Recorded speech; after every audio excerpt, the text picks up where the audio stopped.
Kita tahu teman-teman, asuransi itu adalah perusahaan yang tugasnya adalah membayar klaim, betul ya? Iya. Ujung daripada perusahaan asuransi adalah bayar klaim. Nah, pertanyaannya buat Bulani. Ya, Pak, misalnya Bentar, saya yang tanya. Saya yang tanya. Ibu jangan tanya dulu. Aku yang Bentar, tanya. Bulani. Iya, iya. Sabar. Oke. Iya, iya. Ya. Iya, iya. Perusahaan asuransi ini kan bayar klaim tugasnya. Kalau perusahaan asuransi itu bayar klaim besar sampai 10 miliar, perusahaan asuransi itu untung apa rugi? Menurut Bulani, perusahaan asuransi kan bayar 10 miliar. 10 miliar, Ya, itu berarti perusahaan asuransinya untung apa rugi?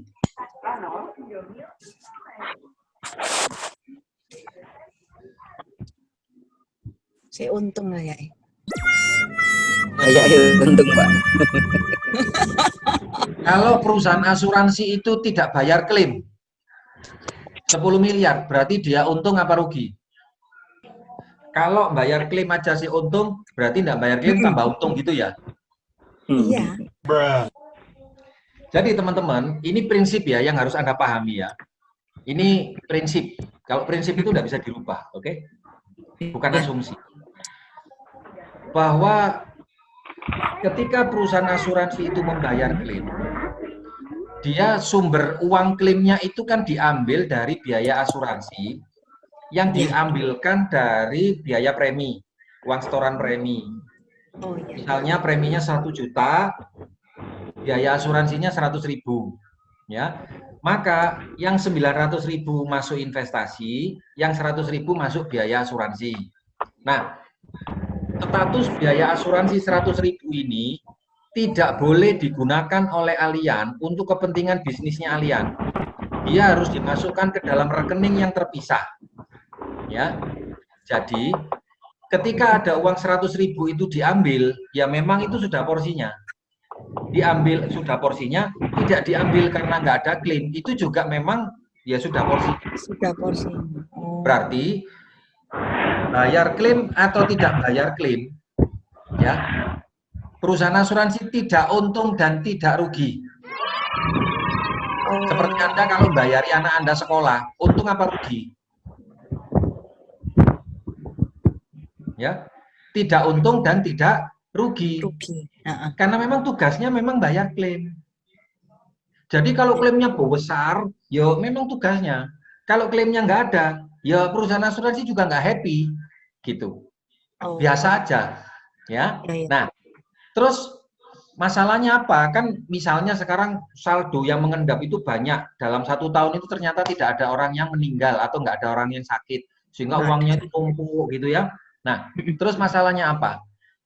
Allianz ini adalah perusahaan asuransi yang diawasi oleh OJK. Semua perusahaan keuangan diawasi oleh Otoritas Jasa Keuangan, termasuk Allianz diawasi juga oleh Dewan Syariah Nasional Majelis Ulama Indonesia.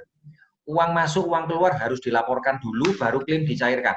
Jadi tidak segampang itu ya. Beda kalau teman-teman kalau mau bayar uang parkir, itu kan nggak perlu diskusi sama istri atau suami dulu. Ya. Tapi kalau mau mengeluarkan uang besar kan harus rapat dulu. Nah, perusahaan asuransi apalagi sebesar Allianz, uang 1.000 itu harus ada notanya. Nah, harus diverifikasi oleh namanya dalam hal ini adalah AAJI.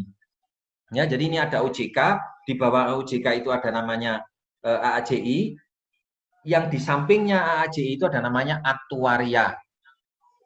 Jadi 3 lembaga ini yang nanti akan mengamati, ini Allianz mengeluarkan klaim 10 miliar. Wajar dan tanpa celanda. Oh ya, ada bukti pendukung. Oke. Untuk menghindari terjadinya money laundering. Ya, korupsi. Oke. Nah, Allianz ini hati-hati dalam masalah ini. Jadi kesimpulannya, orang yang mengatakan bahwa asuransi itu tidak membayar klaim dan kemudian asuransinya merasa untung, dia meyakini bahwa asuransi itu mengandung unsur judi. Ini belum beres berarti, ini harus diberesin dulu. Klaim dibayar, itu tidak untung, klaim tidak dibayar, juga tidak rugi. Judi itu kan gini, kalau saya sama Mas Greg itu taruhan sepak bola ya. taruhannya 1 jutaan, berarti taruh di meja 2 juta. Ternyata yang menang saya, berarti Mas Greg kan uangnya hilang. Berarti saya untung apa rugi? Untung, Mas Gregnya yang rugi, kan gitu. Nah, itu prinsip judi itu ada untung, ada rugi. Tapi kalau asuransi tidak. Ya. Oke.